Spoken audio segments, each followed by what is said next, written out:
So global market చూసుకుంటే ప్రెజర్లో ఉండడం జరిగింది. ఆ ప్రెజర్ అయితే ఇండియన్ మార్కెట్ పైన అయితే ఖచ్చితంగా ఉందని చెప్పాలి. మార్నింగ్ చూసుకుంటే గ్యాప్ డౌన్తో స్టార్ట్ అయిన మార్కెట్ అదేవిధంగా నష్టాల్లో ముగియడం జరిగింది.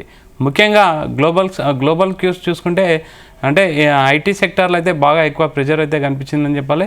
ఓవరాల్గా ఈరోజు నిఫ్టీ అండ్ సెన్సెక్స్ కూడా నెగిటివ్లోనే క్లోజ్ అవ్వడం జరిగింది. ఇంచుమించు 0.77% అయితే నష్టాల్లో ముగిసింది.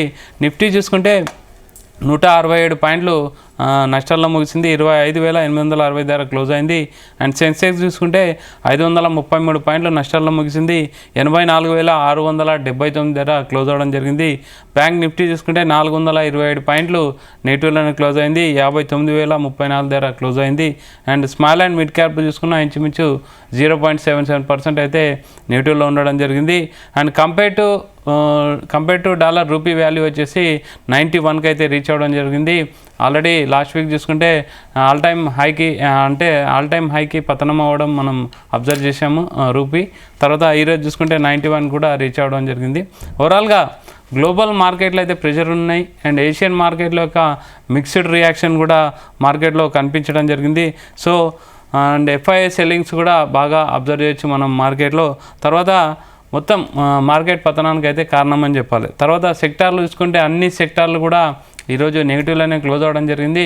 ఒక మీడియాకి సంబంధించిన సెక్టార్ మాత్రం గ్రీన్లో ట్రేడ్ అవ్వడం జరిగింది. ఎక్కువగా మెటల్లో అయితే బాగా ప్రెషర్ అయితే కనిపించిందని చెప్పాలి. సెల్లింగ్ ఎక్కువగా కనిపించింది. సో ఇన్వెస్టర్లు అయితే సెంటిమెంట్ కోల్పోవడం జరిగింది. నిఫ్టీ కూడా 26,000 మార్క్ని అయితే దిగువన క్లోజ్ అవ్వడం జరిగింది. So what next? Gold and silver trends కూడా నెగిటివ్లోనే ఉండడం జరిగింది. నెక్స్ట్ మార్కెట్ ఎలా ఉంటుంది? ఇయర్ ఎండింగ్కి వచ్చింది. మనతో పాటు మాట్లాడడానికి సీనియర్ స్టాక్ మార్కెట్ అనలిస్ట్ జీవి సత్యనారాయణ గారు ఉన్నారు. Sir good evening. నమస్తే, గుడ్ ఈవినింగ్ సార్. ఓవరాల్గా మార్కెట్ చూసుకుంటే అయితే భారీ నష్టాలనే ముగియడం జరిగింది. సో ఓవరాల్గా మార్కెట్ గురించి ఏం చెప్తారు? ప్రజెంట్ ఇన్వెస్టర్ల స్టేటస్ ఏంటి? ఓకే, ఇవాళైతే మంగళవారం weekly Nifty NSC expiry day. అది కాబట్టి ఒకటి రీజన్. నెంబర్ 2, ఆల్ టైమ్ లోకి రావడం జరిగింది మన రూపీ. అంటే ఏదైతే డాలర్ కన్వర్షన్ చూస్తే ఆల్ టైమ్ లో అంటే ₹90.83 రావడం జరిగింది. రెండో రీజన్. మూడో రీజన్ వచ్చి వరల్డ్ మార్కెట్స్ అన్ని ఫాల్ అవడం జరిగింది. మూడో రీజన్. ఇక నాలుగో రీజన్ వచ్చి ఎప్పుడైతే ఎఫ్ఐఐలు కంటిన్యూగా అమ్మకాలు మొదలు పెట్టిందో మన మార్కెట్లో ఇంకా లేదు అనమాట. డిఐలు ఎంత కొన్నా ఎఫ్ఐఐలు కొంటే తప్ప మన మార్కెట్లు పెరగవు. ఇక ఐదో రీజన్ వచ్చి వరల్డ్ మార్కెట్లే బాగా ఫాలో అవడం జరిగింది. దాంతో మన మార్కెట్లు కూడా ఫాలో అవడం జరిగింది. ఇక నెంబర్ 6 వచ్చి year end financial year Christmas holidays ఉన్నాయి. ఆ మూడ్లో ఉన్నది, అంత హాలిడే మూడ్లో ఇదొక రీజన్. ఇక 7th రీజన్ వచ్చి మన మార్కెట్లు ఏదైతే ఉన్నాయో అంటే ట్రేడ్ డీల్ ఇంకా జరగలేదు, ఈవెంట్స్ ఏమీ లేవు. ఈవెంట్స్ అంటే ఫెడరల్ రిజర్వ్ వడ్డీ రేట్లు అనౌన్స్ చేయడం జరిగిపోయింది. మన దగ్గర మన రిజర్వ్ బ్యాంక్ వడ్డీ రేట్లు అనౌన్స్ చేయడం జరిగిపోయింది. జిఎస్టీలు అయిపోయినాయి. అడ్వాన్స్ ట్యాక్స్ డేటా మాత్రం నిన్న వచ్చింది. కానీ మనకి ఏ కంపెనీలు ఎంతంత అనేది తెలియదు, ఇంకా డేటా అప్డేట్ కాలేదు. అదొకటి. రెండోది, కాకపోతే ఈ అడ్వాన్స్ ట్యాక్స్ డేటాలో మాత్రం మనం సెలెక్ట్ చేసుకోవాల్సింది నిన్న ఎఫ్ఎంసీజీ సెక్టార్ కొంచెం మూవ్మెంట్ వచ్చింది. అంటే అడ్వాన్స్ ట్యాక్స్ ఏదైతే ఉన్నాయో కొన్ని ఎఫ్ఎంసీజీ సెక్టార్లో ఉండొచ్చు అనేది నా ఉద్దేశం ఒకటి. రెండోది, ఈ మధ్య కాలంలో జిఎస్టీ తగ్గించిన తర్వాత, వడ్డీ రేట్లు తగ్గించిన తర్వాత రిజర్వ్ బ్యాంకు అయితే అడ్వాన్స్ ట్యాక్స్ ఉన్నాయో రియల్ ఎస్టేట్ కంపెనీలు అనుకోండి, ఫైనాన్స్ కంపెనీలు అనుకోండి, బ్యాంకులు అనుకోండి, ఎఫ్ఎంసీజీ సెక్టార్ అనుకోండి, ఇవన్నీ కూడా కొంచెం అడ్వాన్స్ ట్యాక్స్ ఎక్కువనే కట్టి ఉండొచ్చు. ఆ డేటా అంతా మనకి రేపు ఎన్నింటికో వస్తుంది. కంపెనీలు ఎంత కట్టిందో డేటాని బట్టి ఆ సెక్టార్ ఆల్రెడీ మూవ్మెంట్ ఉంటుంది. అడ్వాన్స్ ట్యాక్స్ని బట్టే సపోజ్ నిన్న ఎఫ్ఎంసీజీ పెరిగింది, ఇవాళ టైటాన్ లీడింగ్ లో ఉంది, భారతీయ ఎయిర్టెల్ లీడింగ్ లో ఉంది. అంటే 533 పాయింట్లు మార్కెట్ లో మైనస్ అయితే కూడా లీడింగ్ లో ఏమున్నాయంటే Titan, Bharatiya Airtel, M&M, Asian paint, Trent ఇవి ఉన్నాయి. అంటే బిఎస్ఈ సెన్సెక్స్ 30 కంపెనీల్లో 7+ లో ఉన్నాయి. అంటే ఏంటి, టెలికాం లో కూడా బాగా అడ్వాన్స్ ట్యాక్స్ కట్టి ఎక్కువ ఉండొచ్చు. ఇప్పుడు టైటాన్ లాంటిది మన ఏదైతే గోల్డ్ కు సంబంధించిన రిలేటెడ్ ఉందో అవి కూడా అడ్వాన్స్ ట్యాక్స్ బాగా కట్టి ఉండొచ్చు. తర్వాత ఈ బ్యాంకింగ్ సెక్టార్ లో కోటక్ బ్యాంక్, ఐసిఐసిఐ బ్యాంక్ వాళ్ళు లీడింగ్ లో ఉన్నాయి. అందుకని అవి కూడా బ్యాంకింగ్ సెక్టార్ లో అవి బాగా అడ్వాన్స్ ట్యాక్స్ కట్టి ఉండొచ్చు. అది నా గెస్ అనమాట. ఎందుకంటే ఎప్పుడైనా కానీ ఇవి కొంచెం ఇంటర్నల్ న్యూస్ కిందకే వస్తుంది. అడ్వాన్స్ ట్యాక్స్ డేటా ఏదైతే ఉందో గూగుల్లో సెర్చ్ చేసినా కానీ జనరల్గా 15-16 తారీఖులో దొరుకుతుంది. కానీ ఇప్పుడు మనకి గూగుల్ సెర్చ్ చేసి కూడా దొరకట్లేదు. కానీ వచ్చి ఉంటాయి. ఎందుకు అంటే ప్రతి క్వార్టర్కి ఏప్రిల్, మే, జూన్ 15కి అడ్వాన్స్ ట్యాక్స్ ఫస్ట్ క్వార్టర్ కడతాయి. జూలై, ఆగస్టు, సెప్టెంబర్ 15కి సెకండ్ క్వార్టర్ అడ్వాన్స్ ట్యాక్స్ కడతాయి. అక్టోబర్, నవంబర్, డిసెంబర్ 15కి అడ్వాన్స్ ట్యాక్స్ కట్టేస్తాయి. నిన్న కట్టేసినాయి. అయితే మనకి వచ్చేటప్పటికి లేట్ అయిపోతుంది, అవుట్డేటెడ్ అయిపోతుంది. కానీ అవి ఏమేమి ఎక్కువ కట్టినాయో ఆ షేర్లు మూవ్ అయిపోతాయి అన్నమాట. ఇప్పుడు జరిగింది అదే. ఇప్పుడు టైటాన్, భారత్ ఎయిర్టెల్, ఆటో సెక్టార్లో మహీంద్రా, పెయింట్ సెక్టార్లో ఏషియన్ పెయింట్, బ్యాంకింగ్ సెక్టార్లో కొట్టకు, ఐసిఐసిఐ. ఇక అందుకని మనం ఏం చూడాలి, ఇప్పుడు జిఎస్టీ ఎఫెక్ట్ ఉన్నటువంటివి. రెండోది టెలికాం, ఇప్పుడు వీటిల్లోది మన గోల్డ్ రిలేటెడ్ కానీ, రెండోది ఫైనాన్స్ సెక్టార్ కానీ, రియల్ ఎస్టేట్ సెక్టార్లు, వీటిల్లో కొన్ని లీడింగ్ ఉన్నాయి చూసుకొని అవి మళ్ళీ రేపు పెరిగే అవకాశం ఉంది. ఇప్పుడు మెయిన్ ఏంటిదంటే Christmas holidays, financial year end, అమెరికాలో కూడా ఈవెంట్స్ ఏమీ లేవు. ఎందుకంటే ఫెడరల్ రిజర్వ్ అయిపోయిన తర్వాత ఈ మంత్ అంతా కూడా క్యాలెండర్ ఇయర్ ఫైనాన్షియల్ అంటే వాళ్ళకి ఫైనాన్షియల్ ఇయర్ మళ్ళీ జనవరిలో. ఇంకోటి ఏంటి, ఈ ట్రంప్ సుంకాలు, టారిఫ్లు ఇంకా ఎక్కడ చర్చలు కాలేదు.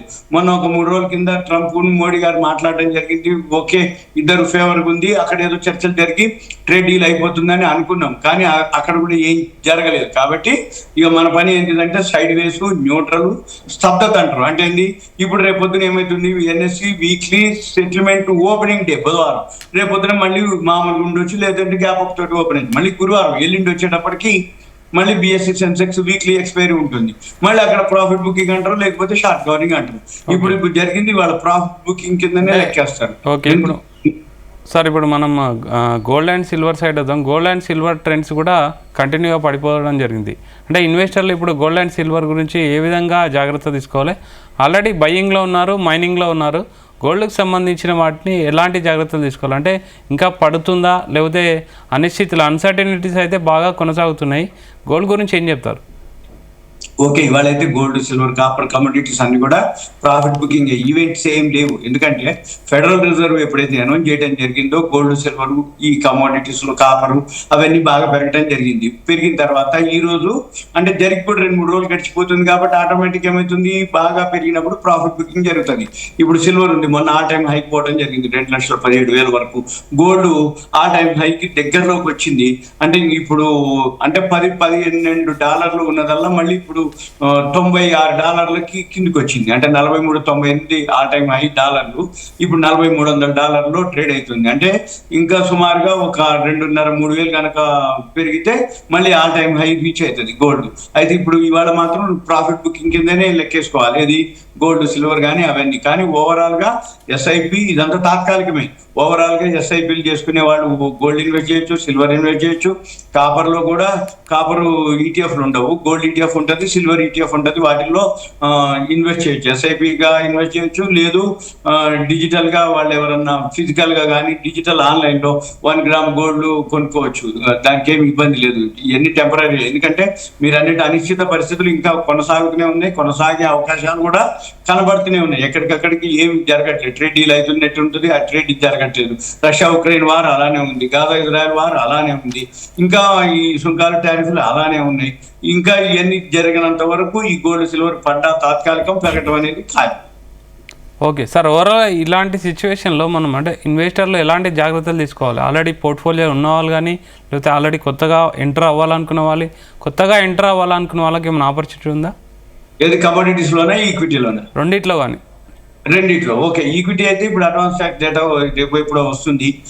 వాల్యూ నెట్ ఇవి చూసుకోవాలి. ఇప్పుడు ఆల్రెడీ 2 క్వార్టర్ రిజల్ట్స్ వచ్చేసినాయి, ఫస్ట్, సెకండ్. ఈ ఫస్ట్, సెకండ్ క్వార్టర్స్ ఏవైతే రిజల్ట్స్ బాగా వచ్చినాయో థర్డ్ క్వార్టర్ కూడా బాగానే ఉంటాయి. అవి మళ్ళీ రేపు జనవరిలో మనకి థర్డ్ క్వార్టర్ రిజల్ట్స్ స్టార్ట్ అవుతాయి. వాల్యూ ఉన్న స్టాక్స్ అవి కొనుక్కోవాలి. ఈ వాల్యూ ఉన్న స్టాక్స్ అంటే ఏమేమి ఉంటాయి అంటే, ఈ జిఎస్టీ తగ్గిన తర్వాత ఎఫ్ఎంసీజీ సెక్టార్ అనుకోండి, బ్యాంకింగ్ సెక్టార్ ఏదైతే వడ్డీ రేట్లు తగ్గించిన తర్వాత బ్యాంకింగ్ సెక్టార్ అనుకోండి, ఫైనాన్స్ సెక్టార్ అనుకోండి, రియల్ ఎస్టేట్ సెక్టార్ అనుకోండి, ఎఫ్ఎంసీజీ సెక్టార్ అనుకోండి. జిఎస్టీ తగ్గిన తర్వాత మన ఆటో సెక్టార్ కూడా బాగా మూవ్మెంట్, ఎందుకంటే 2 వీలర్స్ 4 వీలర్స్ బాగా సేల్స్ పెరగడం జరిగింది. ఎందుకంటే ఈఎంఐ ద్వారా అంటే వడ్డీ రేటు తక్కువ కాబట్టి ఈఎంఐలో కొనుక్కోవడం అంటే అది బెనిఫిట్. ఇక మళ్ళీ జిఎస్టీ తగ్గిన తర్వాత ఏమవుతుంది, రేట్లు బాగా తగ్గిపోయినాయి కాబట్టి హౌస్ హోల్డ్ ఆర్టికల్స్ అని, లేకపోతే ప్రతిదీ ఈఎంఐ ద్వారా చాలా మంది కొనుక్కోవటం జరిగింది. అంతకుముందు కూడా లోపల ఉన్న అన్ని కూడా మెయిన్ ఏంటిదంటే ఈ సాఫ్ట్వేర్ ఎంప్లాయీస్ కానీ గవర్నమెంట్ ఎంప్లాయీస్ కానీ పే స్లిప్ పెట్టేస్తే మనకి ఇచ్చేస్తారు. వడ్డీ రేటు తగ్గడం వల్ల బెనిఫిట్ ఏంటి, వాళ్ళు కొనుక్కోవడానికి అవకాశం, అంటే ఈఎంఐ తక్కువతో ఉంది. రెండోది జిఎస్టీ తగ్గడంతో ఏంది, ధరలు తగ్గుతాయి. ఆల్రెడీ ఇప్పుడు ఏదైతే ఉన్నాయో ఈ రెండు బెనిఫిట్స్ తోటి ఈ సెక్టార్లు ఏవైతే ఉన్నాయో అంటే banking, finance, real estate, FMCG, ఈ సెక్టార్లో అడ్వాన్స్ ట్యాక్స్ బాగా ఎక్కువ కట్టే అవకాశాలు ఉంటాయి. ఆ సెక్టార్లు చూసుకొని మనము ఇప్పుడు ఇన్వెస్ట్ చేస్తే జనవరి 1 తర్వాత థర్డ్ క్వార్టర్ రిజల్ట్స్ వస్తాయి. అప్పుడు ఆటోమేటిక్ గా కొంచెం పెరిగినప్పుడు ఎగ్జిట్ అవ్వచ్చు. ఏది ఈక్విటీ విషయంలో. ఇక గోల్డ్, సిల్వర్ విషయంలో ఈటీఎఫ్ కొనుక్కోవచ్చు. చైనా ఈటీఎఫ్ ఉంది. రాబోయే రోజుల్లో అమెరికా, రష్యా యొక్క అది వాళ్ళది ఒక ప్రాబల్యం తగ్గిపోయింది. అంటే ఏంటిది, ఈ రష్యా ఉక్రెయిన్ వార్ తోటి రష్యా ఎకానమీ స్లో డౌన్ అయిపోయింది. అమెరికా ట్రంప్ వచ్చిన తర్వాత అమెరికా యొక్క ఎకానమీ స్లో డౌన్, ఇన్ఫ్లేషన్ పెరగటం. అందుకని అమెరికా, రష్యా కంటే కూడా చైనానే నెక్స్ట్ ఇయర్ ముందుండే అవకాశాలు ఉన్నాయి. ఎప్పుడైతే చైనా ముందుందో చైనా ఈటీఎఫ్ కూడా దొరుకుతుంది మనకి. అది ఇవాళ 26 రూపాయలు ఎంతో ఉంది, 29 చిల్లర అనుకుంటా, 29.50 అంటే 30 రూపాయల లోపలనే ఉంది. అది చైనా ఈటీఎఫ్ కొనుక్కోవచ్చు. ఎందుకంటే వచ్చే సంవత్సరం ఎకానమీ విషయంలో కానీ వాళ్ళ దగ్గర ఇప్పుడు గోల్డ్ మైన్స్ బయటపడటం జరిగింది. లాస్ట్ 3,400 మెట్రిక్ టన్నులు బయటకు వస్తున్నాయి.